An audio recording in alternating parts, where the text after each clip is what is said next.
So tonight you have presented the Republican Party as advocating on behalf of individual liberties, even if that means deregulation so that there could be a smaller government and essentially people can have more freedoms, personal freedoms. Despite the fact that that might undermine the Clean Water Act and lead companies to pollute the waters with toxic waste with no repercussions. However, my question to you is, how can you explain the deregulation that the Republican Party supports for smaller government, and simultaneously the hundreds, if not thousands, of bills passed by Republican officials since 2011 that have policed the woman's body and limited female access to contraceptives and to abortion? All right.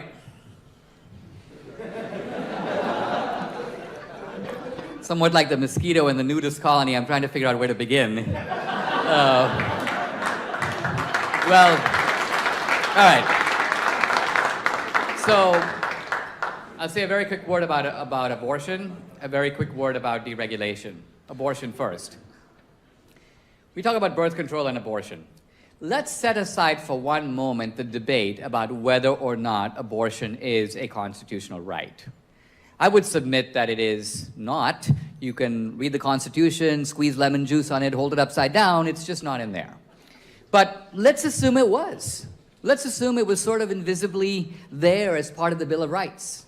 Right up there with free speech and right up there with the right to religion and the right to assembly and so on. Here's my question to you. Why should the abortion right be subsidized when none of our other fundamental rights are? I mean, you have a right to free speech. Does the government give you money to start a newspaper? You have a Second Amendment right to own a gun. Is the government going to buy you a shotgun? You have a right to free assembly. You got to do it on your own time. You have a right to free exercise of religion. The government's not going to pay for your churches. So, since the government pays for none of our other fundamental rights, why does this right get to be in a category of itself? That's my point number one. Pivoting to point number two. No corporation that pollutes the water should be allowed to do that, because that is an actual infringement upon the common good. In other words, that is actually doing harm to the public. This is completely different from the real point of deregulation. The real point of deregulation is to create a scope in which individuals can transact freely. Now, let me give you an example of what I mean. We have a right to health care, and presumably we have an equivalent right to food, right? To eat. What could be more basic than the right to food? Now let's assume that the government establishes not Obamacare, because that's healthcare, but an Obama right to food. And the basic idea here is that when you go to the grocery store, you can get food, and somebody else will pay. So you walk into the grocery store, you fill up your cart. I would submit, first of all, that you will excessively fill up your cart because you're not paying. And you're going to show up at the counter, at which point the woman behind the counter will notice that not only have you excessively filled up your cart, but since you're not paying, you don't care what the prices are. And so suddenly milk will start costing $45 because some third guy is actually going to be footing the bill. Now, I would submit that this is in a nutshell what's wrong with our healthcare system.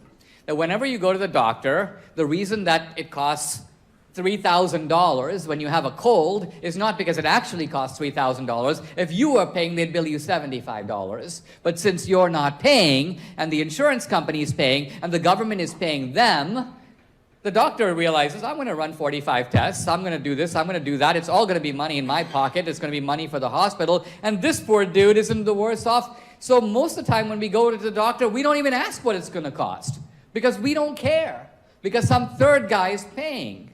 So the argument for deregulation is to try to create a healthcare system where people do have healthcare protections, but in which costs are kept down because the guy who's receiving the service is actually paying for it. Let me just throw out a wild idea. If the government were to say to you, everybody in this country has catastrophic health insurance from now on.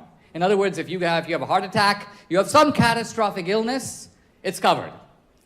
But for routine healthcare, right? Everyone who is under a certain income bracket, we're going to give you a $5,000 check, right? You're free to spend that money on healthcare, and if you don't use it, you can keep what you don't spend.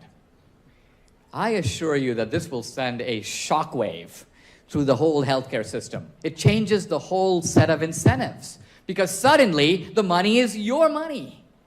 No third guy is paying. Now remember, you're covered for catastrophic, which is actually quite inexpensive because catastrophic events are rare. What actually drives our healthcare costs up is routine healthcare. And that's why Obamacare is so expensive, is it covers routine healthcare, which people should pay for. All right.